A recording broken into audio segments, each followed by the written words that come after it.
বৈশ্বিক যুদ্ধ পরিস্থিতি নিয়ে গভীর উদ্বেগ প্রকাশ করেছেন বর্তমান সংসদের হুইপ ABM আশরাফ উদ্দিন নিজান।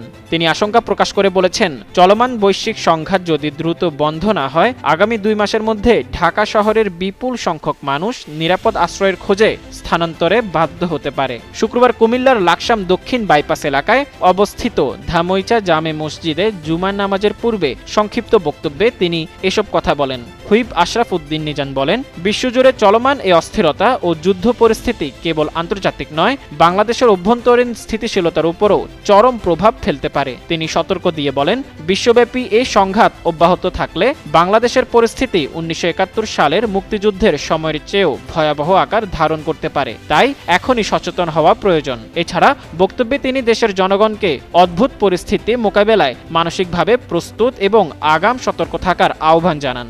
একই সঙ্গে সবাইকে ধৈর্য এবং সচেতনতার সঙ্গে বর্তমান পরিস্থিতি পর্যবেক্ষণ করার পরামর্শ দেন হুইপ ABM আশরাফ উদ্দিন।